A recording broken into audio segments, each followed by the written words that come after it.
So we are back. We set up our DMRTA, got our computer running. So let's get this started.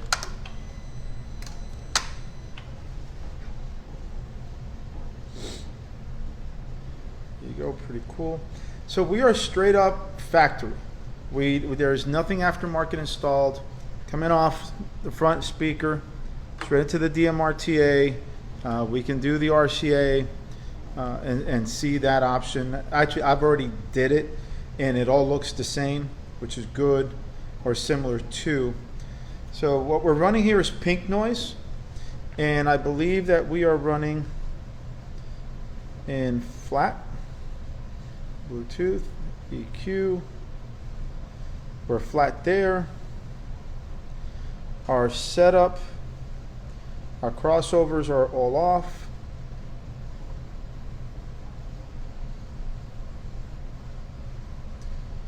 Our fader and balance is centered. Automatic volume off, and our kit selection, we are running flat. So that's where we're at. There are some folks that did a review out there that should have been a little more detailed. I'm running, like I said, a 112 octave, so I can show everybody the full details of how she is playing. The other videos are showing a 1/6 octave. It doesn't give you the amount of detail that you should be using to explain what we're trying to do here. So what am I seeing here? So naturally we're having just a little bit of peaks up here in the low end after 100 hertz. Nothing that can't be corrected. And then we have a natural drop off after about 17,000 hertz. Easily to be corrected.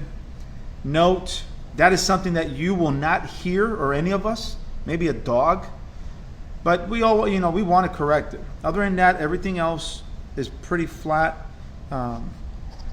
As far as, let's say if we wanted to do a correction here, running on flat, we want EQ.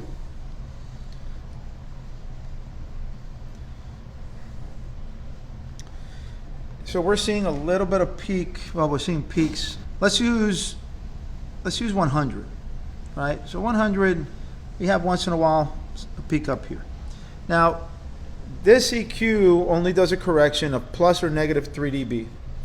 We would like to have a little more if possible. So Rockford, if you're able to do an update and not correct it, but add a couple more dBs for correction, that would help. So let's say we go ahead and we go to our 100, and let's just drop to a negative 3 dB. So you can actually see it where we have our negative 3 dB correction right there. It would have been nice to do a little more. And if we bring it back to flush, to 0, there we are. It takes a little bit, but it's there. And if we boost it, and there goes the 100. And it has a pretty wide Q. So I'm figuring the Q is somewhere around probably a 3 or a 2.5. And we bring it back to 0. And now we're back to our flat. This is not something that I'm overly concerned, because like I said, 17,000 hertz on a tweeter, you're not hearing it. You're just not hearing that. But if we wanted to do a correction, we'll go to hit 16. And we'll do 2 dB.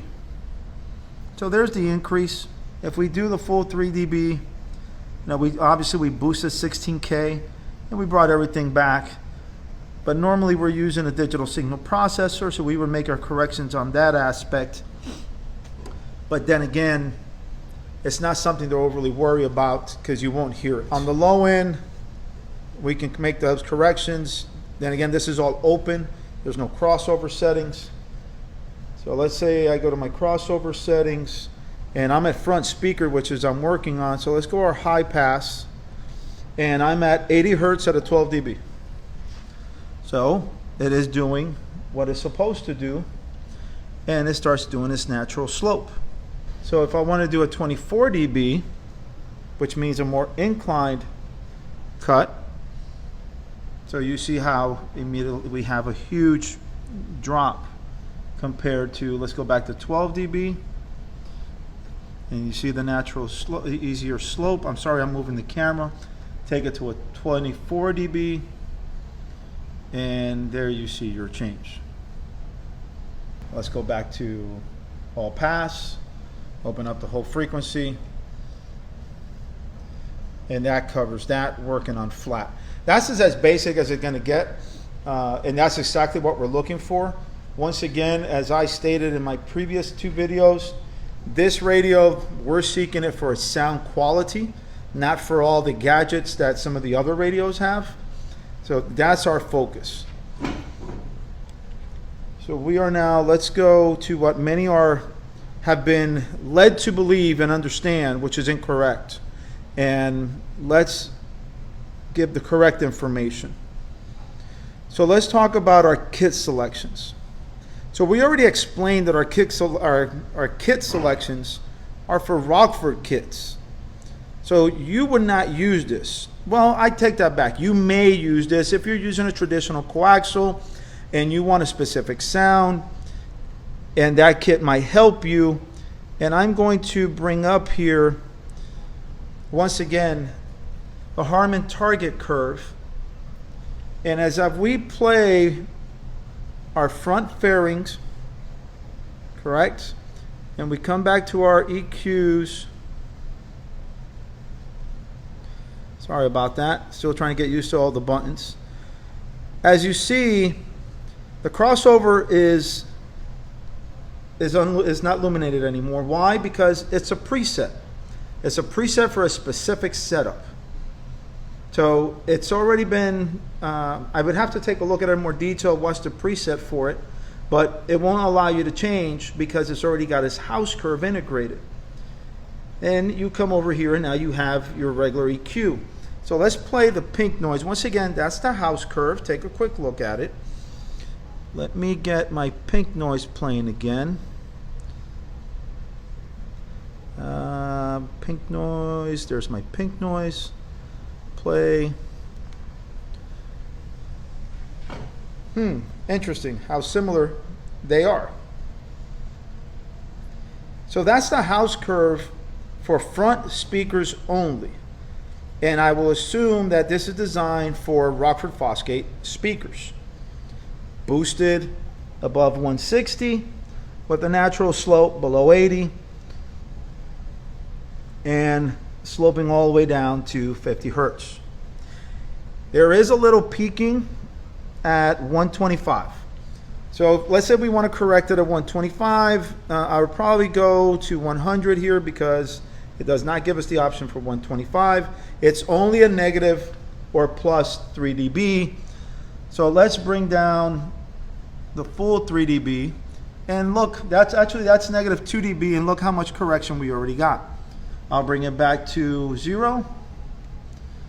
And there it goes back boosted to where the house curve is supposed to have. And once again, negative 2 dB. If you wanted to make that correction to flatten out a little bit because you don't like that boost over there, there it is. If I did a negative 3 dB, there's a significant change. But that's only if you're using that type of product. So let's run this as if you are your DIY guy, DIY guy, do it yourself, or DIY, that's correct, do it yourself. You're going to run a coaxial with an amplifier. That's not a Rockford Fosgate. So definitely I would go with a flat tune, correct? And let's call it the yellow baskets from Ground Zero, all right? The ferrite ones. And they like to be played. They have an FS of down to 63. Not that we would actually do it because it's a 6.5. You're not going to get that at a 6.5. So we hit our crossovers. We got our front speaker. We have our all pass on. Let's correct our high pass. Let's run that driver to 80 hertz at a 12 dB.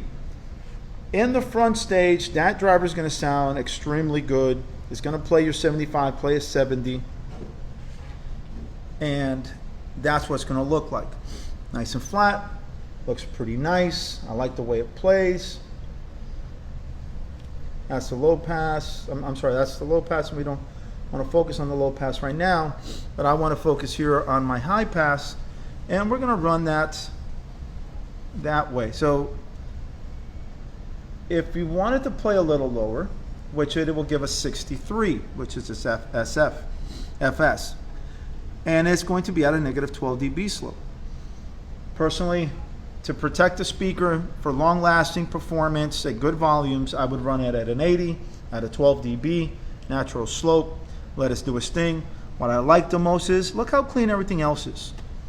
And that is a really extremely great driver that we're talking about. So when the driver gets connected to this, she's really going to enjoy it. Now this is without an amplifier, of course. We haven't done any adjustment with amplifiers. This is just straight up the radio. I believe this radio is 50 by 4. Like I said, I still got to go into a little more details. Time has been restricted for all the work that we got going on here. But if you wanted to do any type of correction, I don't know, it looks good, but let's say down here at, you wanted to boost 80 a little more, because you just wanted to boost 80, you like the sound, you want a little more bass.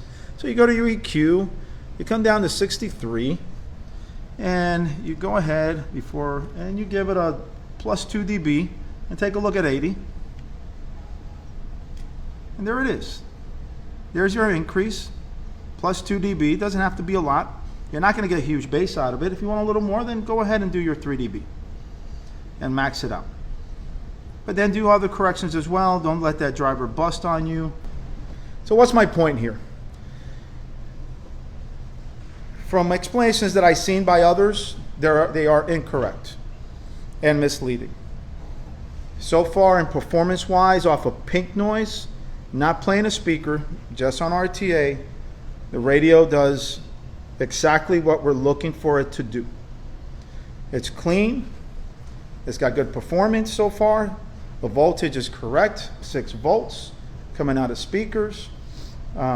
If you want to go hot, it's 5 out of RCA.